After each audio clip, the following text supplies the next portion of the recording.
Yo le voy a contar un cuento. Escuchaba a mis colegas y venían a mí muchas cosas. Porque yo nací en Nicaragua, que ha sido uno de los países más intervenidos por Estados Unidos. Conocemos ese país de arriba abajo.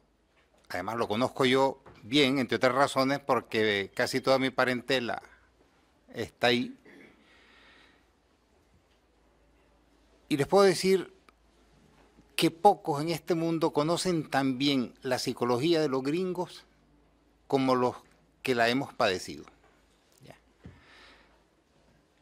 Yo en la Rusia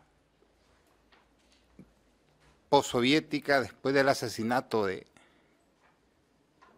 la URSS, he visto una enorme ingenuidad.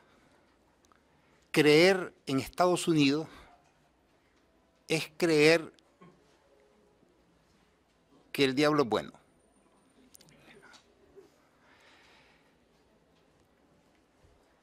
Estados Unidos es un país, y esto debe estar en todo análisis, creo yo, que nunca, por ejemplo, ha creído en el derecho, ni en los acuerdos.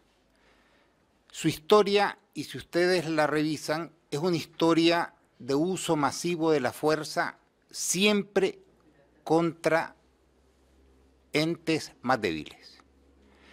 Y hay una cosa, y es lo que hace peligroso a Estados Unidos, y es que este país jamás se ha enfrentado, como se diría en el colegio, a uno de su tamaño.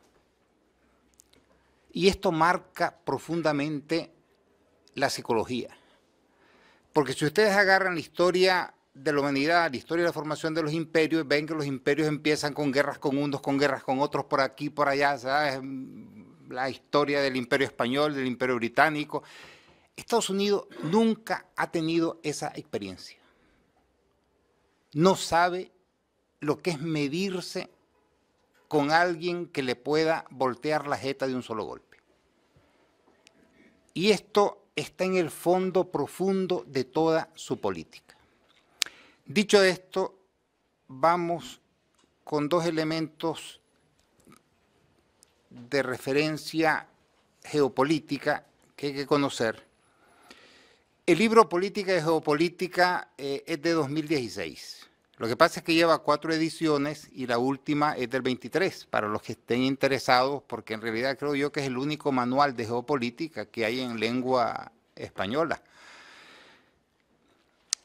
La cuestión de las relaciones entre Rusia y Alemania fue un tema que preocupó hondamente al Imperio Británico y que lo expresó claramente el mayor ideólogo geopolítico del siglo XX, Halford Mackinder, de quien en este libro mío, Política y Geopolítica, yo explico cuál era su tesis, la resumo. Mackinder decía que el Imperio Británico debía oponerse por todos los medios a una alianza entre Alemania y Rusia. Debemos pensar también, para situarnos, que en aquella época el mundo estaba dominado por 6 imperios y que la vasta mayoría del planeta eran colonias. Por lo tanto, en la mentalidad de Mackinder solo habían sujetos europeos y eran las 5 grandes potencias que dominaban Europa: el imperio ruso, el austrohúngaro, el otomano, el británico, el francés. Los demás eran periferias. Estados Unidos es el heredero de la ideología del Imperio Británico.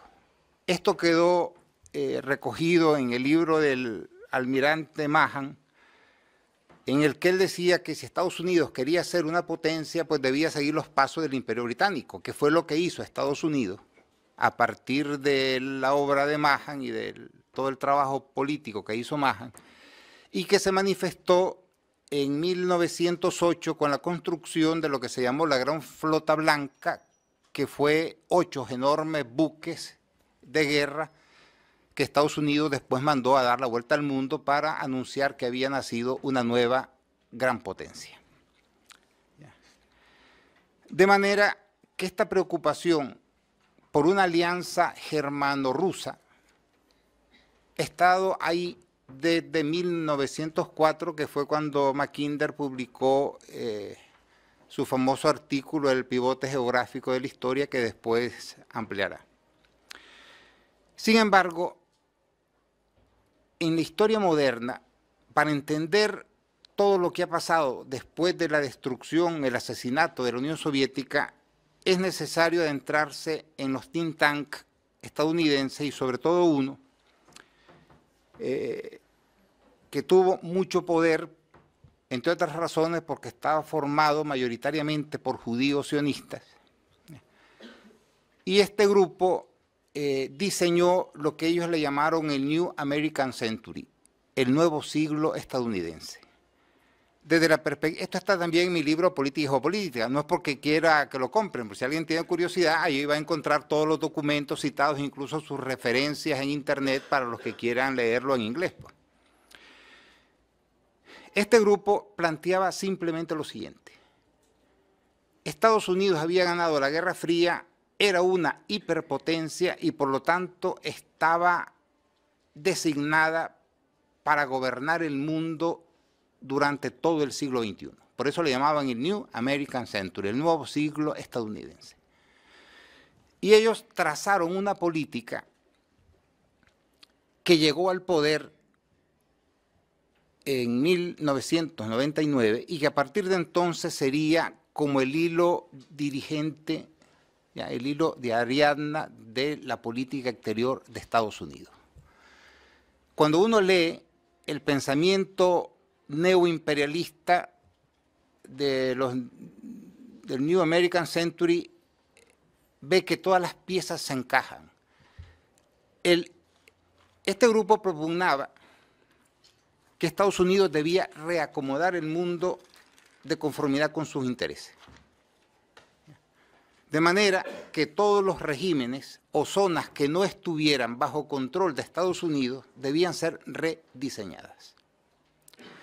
Y esto es lo que explica la sucesión de guerras, Yugoslavia, Irak, Afganistán, Libia, por último Siria, que si ustedes hacen un repaso histórico, con excepción de Afganistán, todos estos habían sido aliados de la Unión Soviética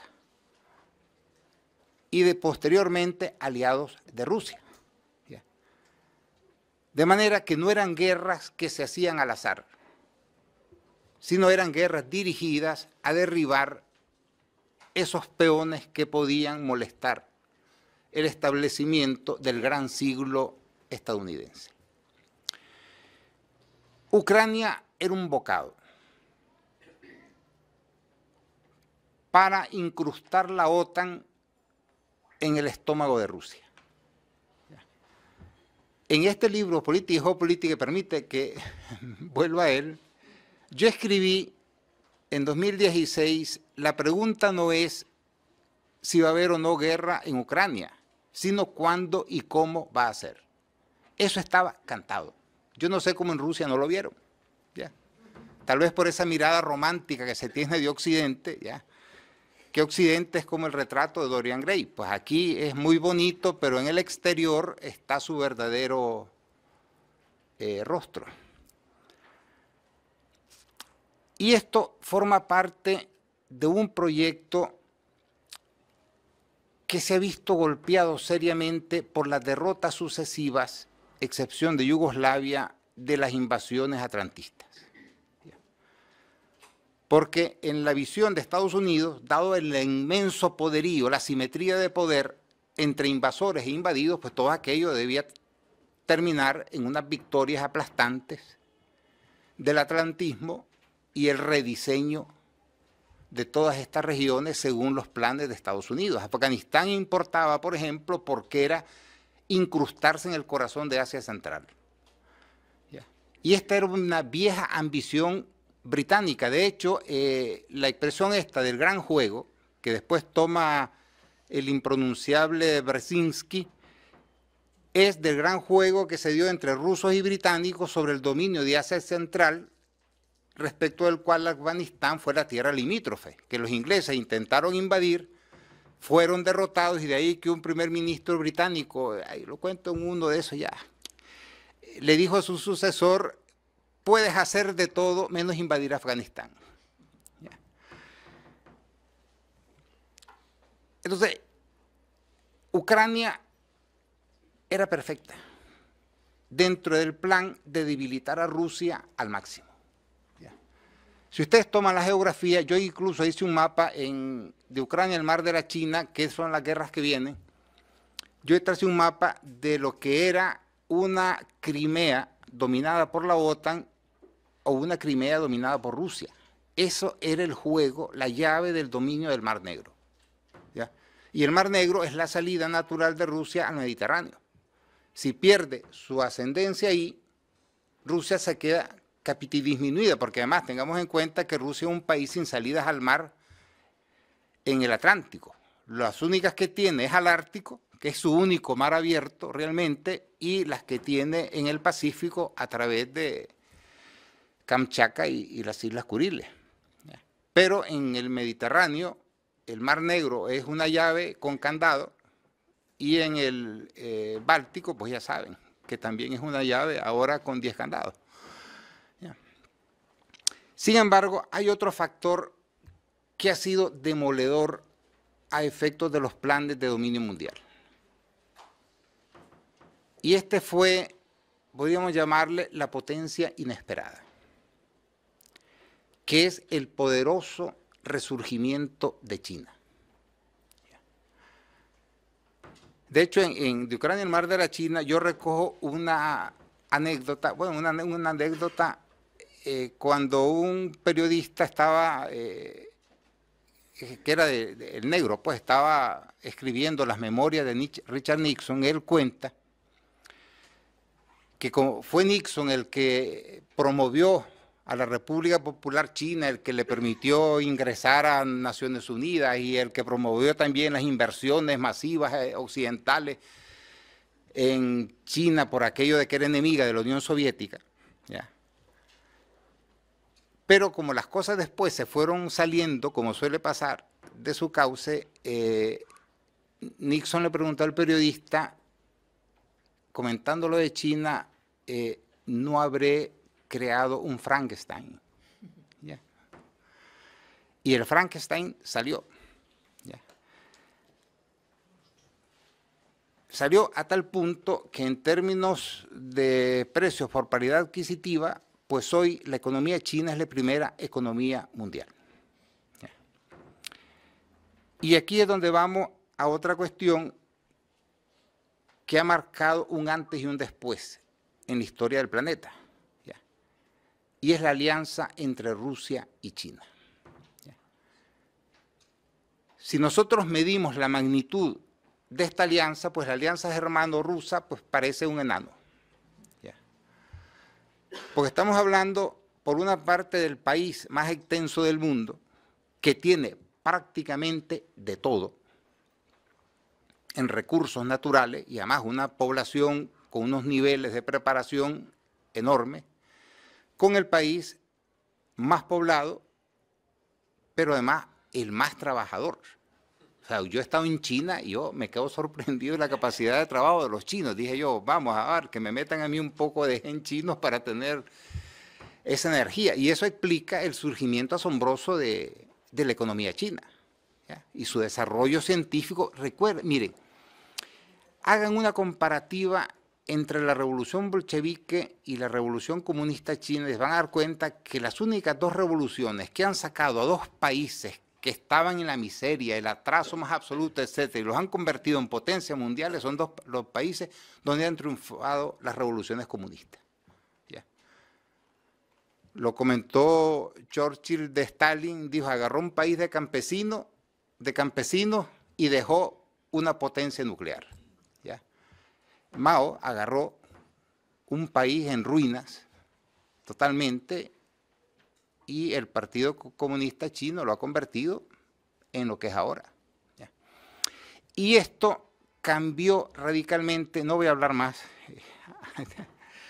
cambió radicalmente la visión de Estados Unidos a partir de 2015. Y esto está recogido en documentos oficiales. Los gringos tienen una virtud y es que sus documentos relevantes, estratégicos, ellos por sus leyes los tienen que publicar, aunque censuran, claro, las partes más delicadas, pero lo grueso ahí está, pues en internet, ahí les pongo yo los links para quien quiera verlo, porque en 2017 salió un documento de lo más relevante en el que Estados Unidos ponía a China en la diana de su política exterior. Porque desde entonces y a partir del enorme poder acumulado por China en Estados Unidos, se considera que el único país capaz de desafiar de manera sistémica en todos los ámbitos a Estados Unidos es China. Y toda la política militar de Estados Unidos ha estado focalizada esencialmente al mayor escenario de conflicto que se abre en el futuro, que es Asia-Pacífico, que Estados Unidos cambió su denominación a Indo-Pacífico porque tienen la esperanza de que India se incorpore a una alianza anti-China, pero los indios les han dicho que tururú no son europeos. ¿Ya? Y eso explica el giro aparente de Trump en relación a Ucrania. Trump es profundamente antichino y él es parte del sector que en Estados Unidos considera que estar gastando recursos y energía en la guerra de Ucrania, donde a Estados Unidos ahora no se le ha perdido nada, es un disparate porque todo ese dinero, todos esos recursos deben ser dirigidos a enfrentar lo que ellos llaman el desafío de China. Entonces hay que salir de Ucrania y todo ese montón de dinero redirigirlo al enfrentamiento futuro con China que está en torno al año 2030, que no es una fecha que yo me estoy inventando. El último plan de la OTAN es OTAN 2030, el general en jefe de las Fuerzas Armadas de Estados Unidos, el anterior, dijo que Estados Unidos debía prepararse para una guerra en 2030 y etcétera, etcétera, etcétera, 2030. Y ahora estamos en un escenario en el que yo considero, creo, que ya no hay conflictos aislados. Es decir, esa visión antigua, anterior, de que un conflicto aquí no tenía nada que ver con el de allá, y etcétera, pues puede ser cuando hablamos pues, de zonas de África donde conflictos tribales o enfrentamientos de ese tipo, pues provocan desastres humanos y naturales terribles, pero ya los grandes conflictos no son así. Les voy a dar tres elementos y con esto terminaré. En torno a la fecha, al 20 de enero, cuando toma posesión Trump, se dan tres hechos que la prensa occidental, que es una prensa domesticada, que tiene dueño, que está convertida en una enorme maquinaria de propaganda, no reseñó. Uno es la firma de un acuerdo estratégico de largo alcance entre Irán y Rusia, para lo cual el presidente de Irán se desplazó el 17 de enero a Moscú para firmarlo con todos los honores. Y es un acuerdo que, entre otras cosas, tiene algo que nunca habían tenido los acuerdos entre Rusia e Irán, que es un componente militar muy fuerte, que incluso considera la posibilidad de maniobras militares conjuntas y la venta importante de armamento ruso a Irán en agradecimiento pues, de ciertos aportes de Irán a la operación militar especial. El otro hecho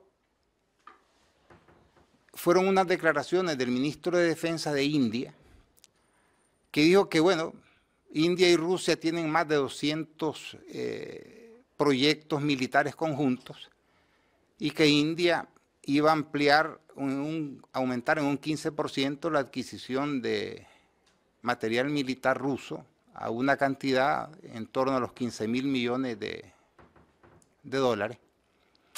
Y el otro hecho, que es casi anecdótico, es que el día siguiente, la toma de posesión de Trump, pues Xi Jinping y Trump se dieron una llamadita, pues, para preguntarle, pues, qué tal estaba el té, si estaba caliente, si estaba frío, si en Moscú estaba nevando.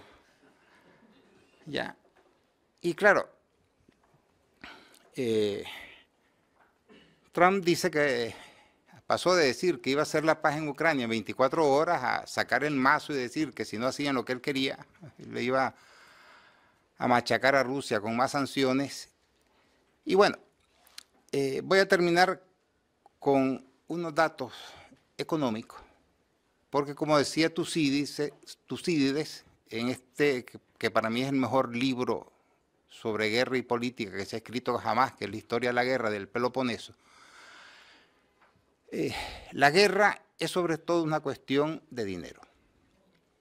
¿Ya?